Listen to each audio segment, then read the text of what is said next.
All right. Well, Questions I gotta be positive. three-time team captain Dontay Corleone.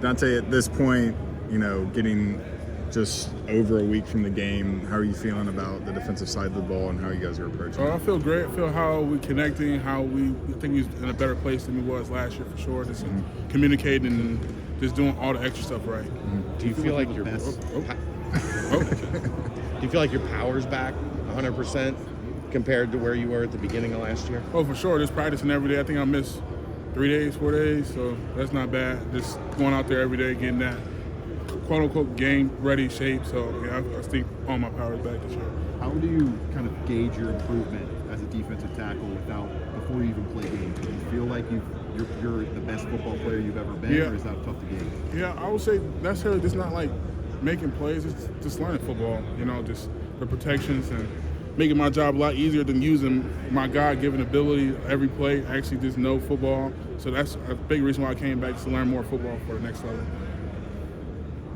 Have you set any goals this year? Any specific goals? I'm not really a guy that set out goals. I really like just go with the flow type of guy. But at the end of the day, I'm always gonna be like the next level, but just living in the moment type of thing this year. Is there maybe, not trying to ask the same question, but is there like a statistical category that if you improved, you'd be like, okay, I had a much better season? Not necessarily like for tackles or sacks. I really don't care about that because I play deep tackle. But it's like just taking a double bump on more better, staying in that gap, just defending off double teams more for the back end, that type of thing, just improving in that department. When you're studying an opponent, like getting ready for Nebraska, what's the first thing you're looking for? Say it again? When you're studying an opponent, what's the first thing you're trying to look for? Yeah, just the small things they do because they're very talented. Like the quarterback's very talented, so we know that.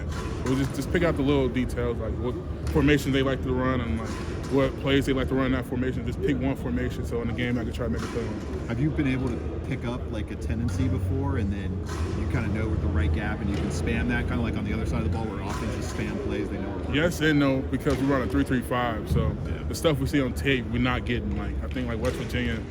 Like if they was in the running back was in the boundaries, high percentage pass, then it switched to like zebra, so it switched to like run. Then it was throwing like throwback screens, so it was like the complete opposite of what we was game planning for. But some teams that went against a bear front before, like Mississippi State against Arizona State, we saw the same tendencies they did against them. And then when they played us the next week, that's when we saw the more tendencies. We're seeing a shift away. There was a lot of good running backs last year in the league, now in the NFL. A lot of good quarterbacks this year. Is there more pressure on you guys to get pressure on the quarterback, or is it more of a thing where it's exotic blitzes from the linebackers that they're trying to do that? For both, yes. Just giving the quarterback off the spot this year more is a big main focus for us this year, just because we wasn't really putting much pressure on them not to be much we should be.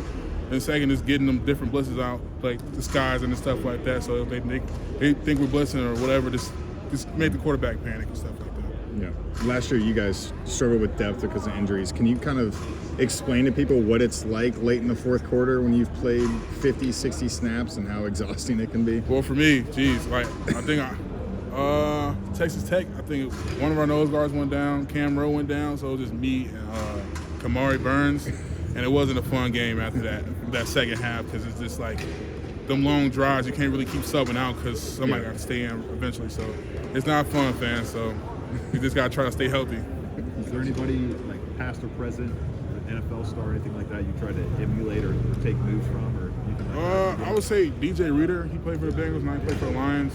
Just his run stopping, I just love watching it every day. Just him, how to take the double bump on something I got to improve on, like I said earlier. Just them type of guys I just always look up to. The way he stands his ground, stuff like that. Thanks. Thanks, Appreciate Dontay. you guys.